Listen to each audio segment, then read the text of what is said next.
This video is brought to you by Captivating History.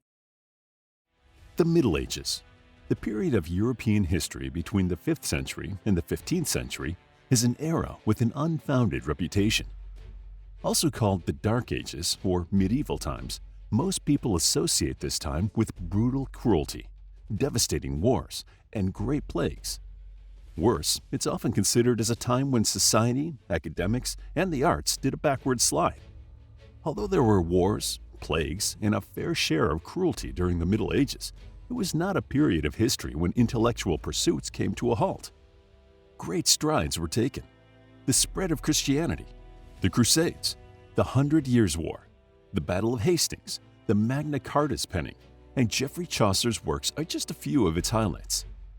Let's look at some of the Middle Ages' key moments, beginning with the Roman Empire's fall and continuing until the Renaissance. For centuries, Rome held tight control over much of Europe, parts of North Africa, and portions of the Middle East.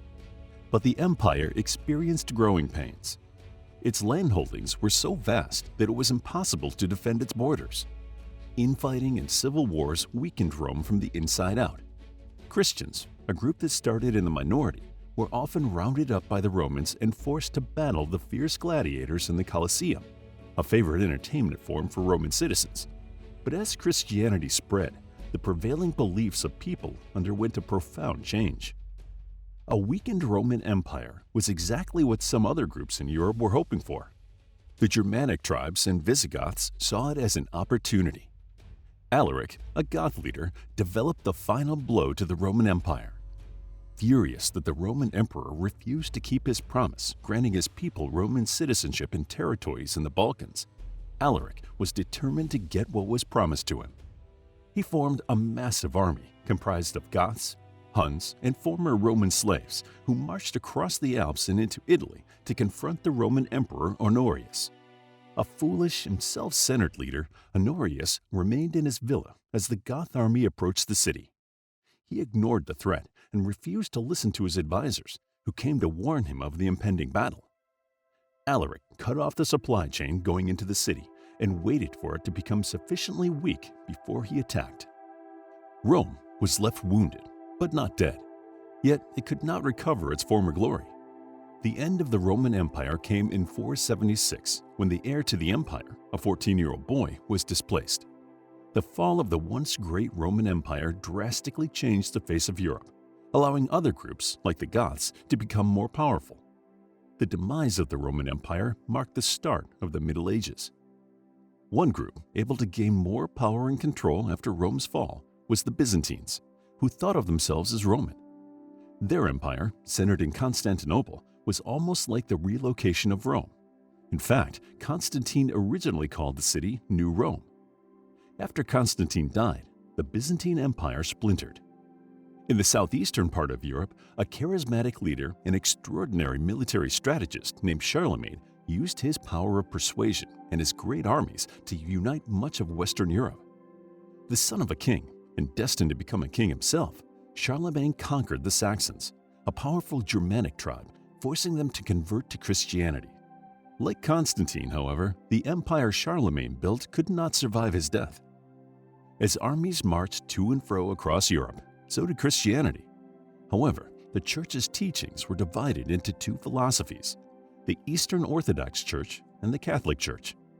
Regardless of the differences, Christianity worked its way into all aspects of life for people living in the Middle Ages, becoming the most powerful entity of its time.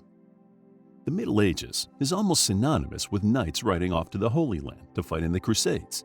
Christians, Jews, and Muslims all felt a connection to the Holy Land in the Middle East.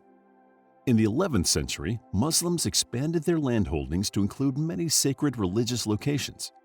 European Christians feared that the Holy Lands, so important to their religion, would be destroyed or blocked by the Muslims. Their solution was to reclaim them in the Church's name.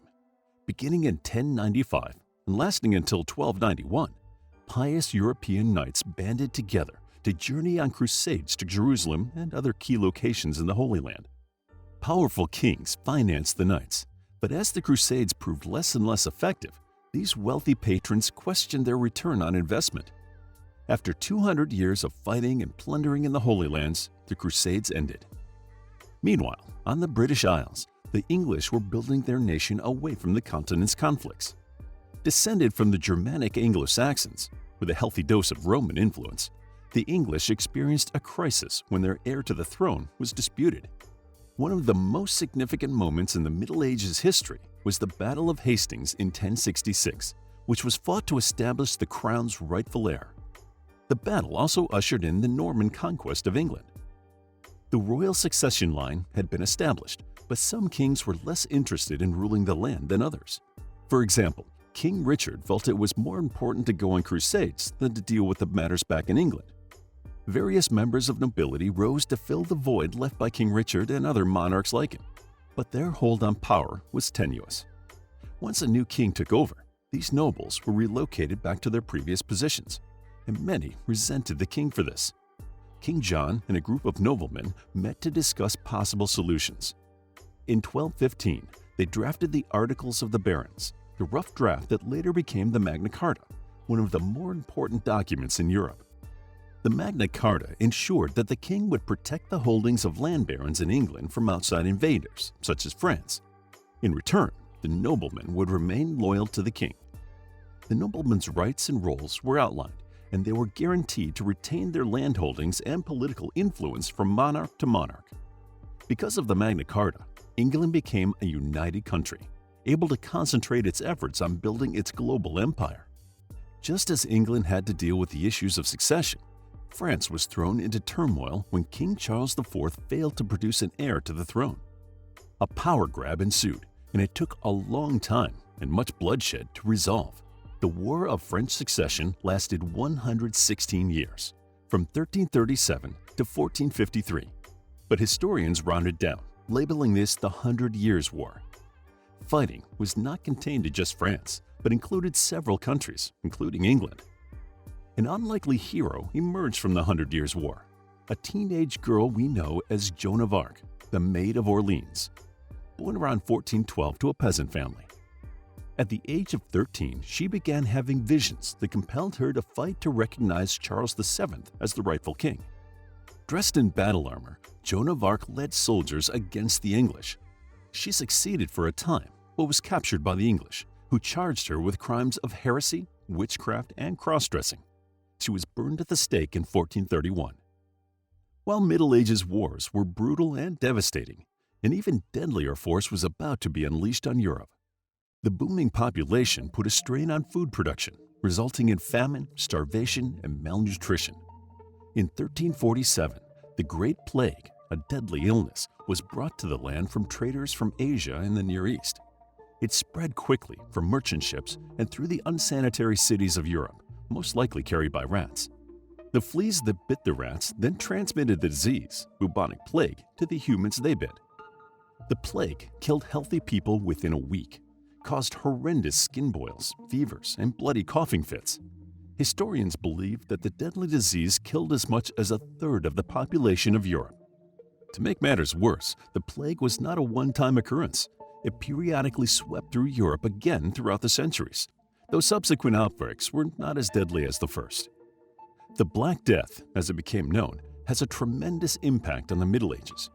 It caused people to question the Christian Church's doctrine, become more suspicious, and worry about their reliance on others for food. Losing so many people gave room for a middle class to evolve, as many opened shops and crafted goods to sell. It altered the politics of Europe, as different people were elevated to positions of power to replace those who died. The plague forced people to think differently about politics and religion and become more independent. This change in attitudes and thinking helped bring about the Dark Ages' end, ushering in a new age, the Renaissance. To discover more about the history of the Middle Ages, then check out our book, The Middle Ages, a captivating guide to the history of Europe, starting from the fall of the Western Roman Empire through the Black Death to the beginning of the Renaissance. It's available as an ebook, paperback, and audiobook. Also, grab your free mythology bundle ebook for free while it's still available. All links are in the description. If you enjoyed the video, please hit the like button and subscribe for more videos like this.